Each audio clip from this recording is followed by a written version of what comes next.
ഇന്നൊരു സൺഡേ രാവിലെ എണീറ്റ് ഉടൻ തന്നെ കുറച്ച് പ്രകൃതി ഭംഗി ആസ്വദിക്കാൻ വേണ്ടി വെളിയിലോട്ട് ഇറങ്ങിയതാണ്. പക്ഷേ വെളിയിലാണെങ്കിലോ ഒടുക്കത്തെ തണുപ്പ്.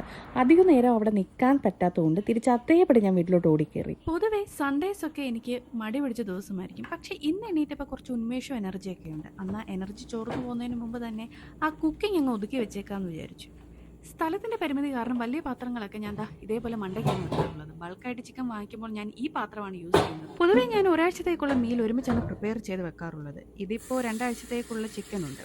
ഈ വീക്കിലേക്കുള്ളത് മാറ്റി വെച്ച് ബാക്കി ക്ലീൻ ചെയ്ത് സെപ്പറേറ്റ് ആക്കി ഫ്രീസറിലേക്ക്. അതുമില്ലാതെ രാവിലെ തന്നെ എന്നെ കിച്ചണിൽ കണ്ട റോഹൻ ഞാൻ ഓക്കെ അല്ലേ എന്ന് ചോദിക്കുന്നതിന് തിരിച്ച് മറുപടി കൊടുക്കുന്നതാണ് നിങ്ങളെ കാണുന്നത്.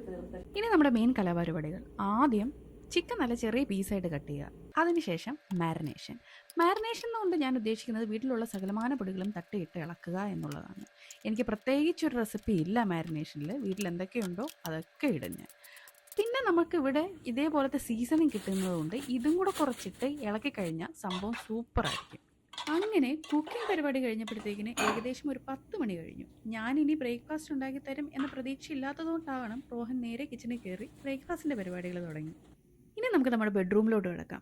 ഇതാണ് 5 വർക്കിംഗ് ഡേയ്സ് കഴിഞ്ഞ് വീക്കെൻഡ് ആകുമ്പോൾ എൻ്റെ റൂമിൻ്റെ അവസ്ഥ. ഇനി ഇത് ക്ലീൻ ചെയ്തെടുക്കുക എന്നുള്ളതാണ് നമ്മുടെ അടുത്ത പരിപാടി. അതിൻ്റെ ഭാഗമായി ആദ്യം തന്നെ കഴുകാനുള്ള തുണികൾ ഞാൻ കൊണ്ടുപോയി കഴുകാനിട്ടു. കഴുകാനിട്ടപ്പോഴത്തേക്കിന് തന്നെ പകുതി റൂമും വൃത്തിയായിട്ടുണ്ട്. പിന്നെ കുറച്ച് തുണി ഫോൾഡ് ചെയ്യാനുണ്ടായിരുന്നു, അത് ഫോൾഡ് ചെയ്തു, തൂത്തു തുടച്ചു. അങ്ങനെ തട്ടിക്കൂട്ടി ഞാൻ റൂം എന്തായാലും വൃത്തിയാക്കിയിട്ടുണ്ട്. ഇനി ബ്രേക്ക്ഫാസ്റ്റ് ടൈം.